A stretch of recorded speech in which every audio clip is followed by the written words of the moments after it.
Hello everyone, welcome back to my channel. আজকের ভিডিওতে রয়েছে সায়েন্স সিটির নানান তথ্য। সায়েন্স সিটি কলকাতার একটি অত্যন্ত জনপ্রিয় পার্ক। এশিয়ার সবথেকে বড় সায়েন্সের সেন্টার হলো এই সায়েন্স সিটি। কখন এটি খোলে এবং প্রবেশ মূল্য কত, কখন বন্ধ হয়, সেই সব তথ্যই আমি আজকে আপনাদের সাথে শেয়ার করব। গত 8ই মার্চ 2025 আমার স্কুলের সমস্ত স্টাফ এবং কিছু বাচ্চাদের নিয়ে আমরা গেছিলাম সায়েন্স সিটিতে। চাঁদপাড়া থেকে সকাল 7টার লেডিস স্পেশাল ট্রেন ধরে আমরা পৌঁছে গিয়েছিলাম দুর্গানগরে। আপনারা শিয়ালদা স্টেশনে নেমে পার্ক সার্কাস হয়ে বাস কিংবা যে কোনো ক্যাব ভাড়া করলেই পৌঁছে যেতে পারেন সায়েন্স সিটিতে। যেহেতু আমাদের একটি বিশেষ দরকার ছিল, তাই আমরা দুর্গানগর হয়ে গেছিলাম।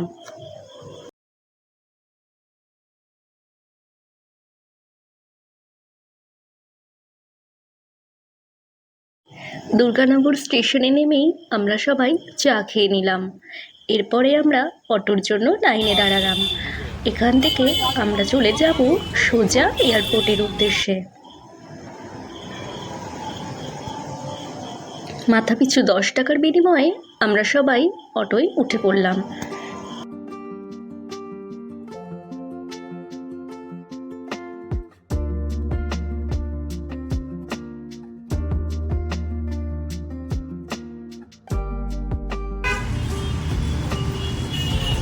অটো থেকে নামবার পরে বাস ধরার উদ্দেশ্যে আমরা এখন চলে যাচ্ছি বাস স্ট্যান্ডের দিকে।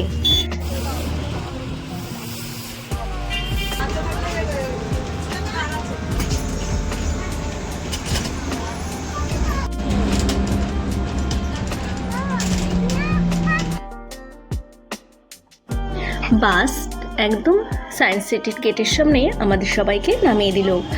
এরপর আমরা সায়েন্স সিটির ভিতরে হাঁটতে শুরু করলাম।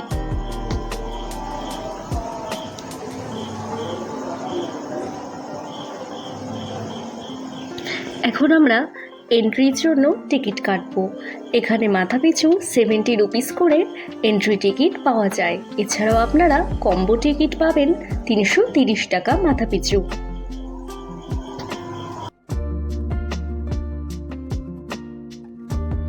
এখানে বিভিন্ন ধরনের রাইড এবং 3D শো এবং বিভিন্ন ধরনের অ্যাক্টিভিটির প্রাইসগুলো আপনাদের জানিয়ে দিলাম।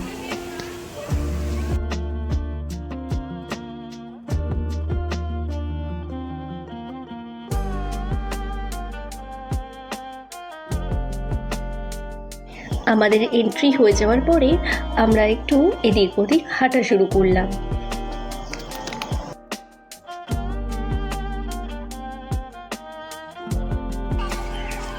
এবারে আমরা চলে যাব স্পেস থিয়েটারের দিকে, যেখানে আমরা একটি 3D শো দেখব।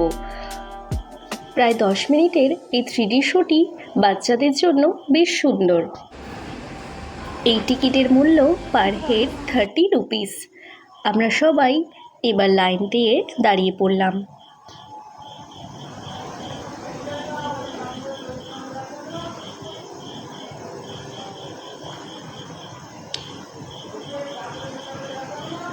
থ্রিডি শোটি দেখতে দেখতেই শুরু হয়ে গেল এবং সবাই মিলে বেশ উপভোগ করতে লাগলাম।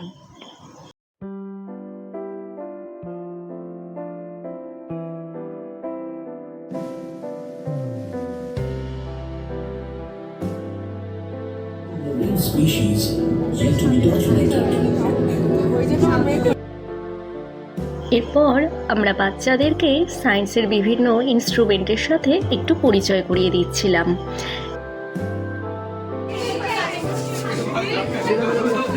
এরপর আমরা বিভিন্ন মিরর ইমেজ তৈরি করার জায়গাটিতে চলে আসলাম। এই জায়গাটি আমার খুব ভালো লেগেছিল। বাচ্চারাও অনেক বেশি উপভোগ করছিল।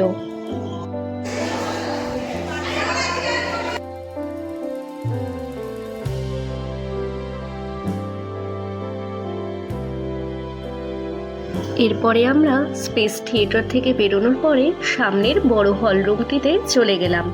এইখানে বিভিন্ন সুন্দর সুন্দর সায়েন্সের ইনস্ট্রুমেন্ট এবং বায়োলজিক্যাল জিনিসপত্রও রাখা রয়েছে।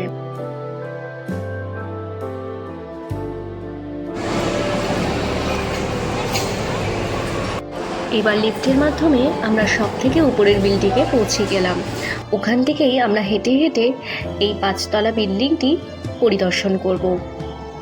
এখানে বাচ্চাদের আমরা বোঝাতে লাগলাম সায়েন্স আমাদের জীবনে কতটা প্রয়োজনীয় এবং বিভিন্ন ইনস্ট্রুমেন্টের সাথে আমরা তাদের পরিচয় করিয়ে দিচ্ছিলাম। এখানে ফিজিক্সের অনেক যন্ত্রপাতি রাখা ছিল।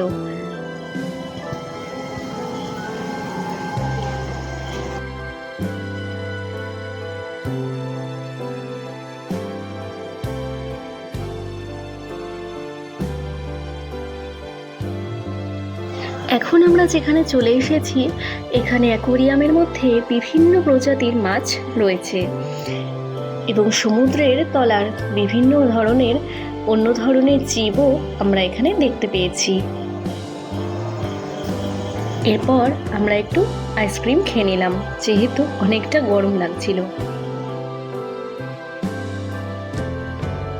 এরপরে আমরা চলে আসলাম সায়েন্স এক্সপ্লোরেশন হলের উদ্দেশ্যে। এই হলটি আমার সব থেকে বেশি ভালো লেগেছিল।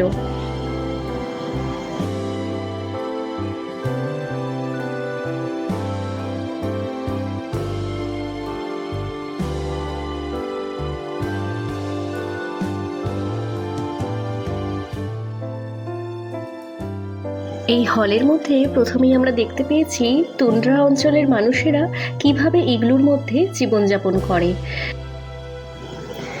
এবার এই জায়গায় রয়েছে 2013 সালে কেদারনাথে কিভাবে বিপর্যয় ঘটেছিল তার একটি মডেল। প্রকৃতিকে সুন্দরভাবে আমরা যদি না রাখতে পারি তাহলে প্রকৃতি এইভাবেই আমাদের প্রতি অভিশাপ ঢেলে দেবে। এই জায়গাটিতে রয়েছে কিভাবে প্রতিনিয়ত মেরু অঞ্চলের বরফগুলি গলে গলে পড়ছে গ্লোবাল ওয়ার্মিংয়ের জন্য। এই জায়গায় রয়েছে কিভাবে প্রতিনিয়ত পৃথিবীর তাপমাত্রা বেড়ে চলেছে তার একটি দৃশ্য।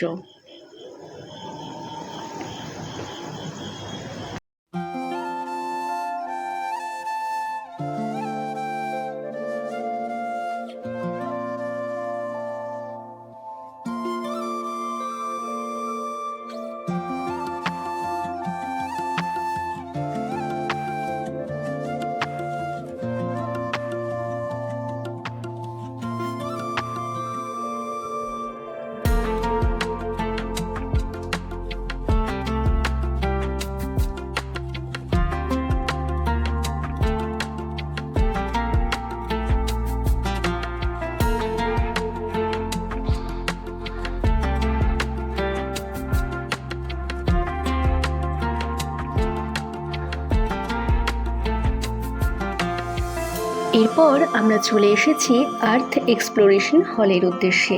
এই জায়গায় আমরা ডার্ক রাইড করব। মাথাপিছু 50 টাকার বিনিময়ে আমরা এই ডার্ক রাইডটি করব।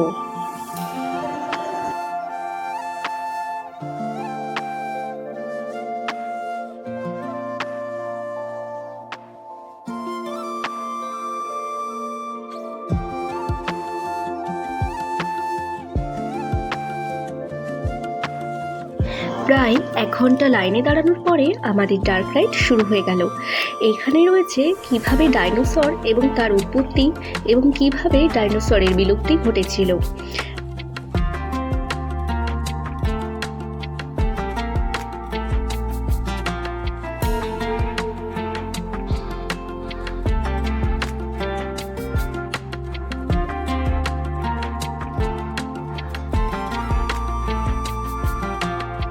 এই ডার্ক রাইডের মধ্যে আমরা উপভোগ করেছিলাম বিভিন্ন ধরনের ডাইনোসরের যে বিবর্তনের কাহিনী সেটি, এবং এখানে ছিল বিভিন্ন ধরনের ম্যামথ এবং রেপটাইলসের নানান ধরনের স্ট্যাচু।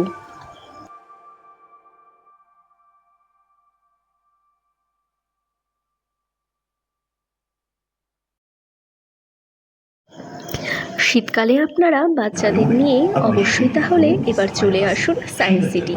আমার এই সায়েন্স সিটি ভ্রমণ করে খুবই ভালো লেগেছে এবং আমার এই ভিডিও আপনাদের কেমন লেগেছে সেটা আপনারা কমেন্টের মাধ্যমে জানিয়ে দেবেন এবং সাবস্ক্রাইব করে আমার চ্যানেলের পাশে থাকবেন।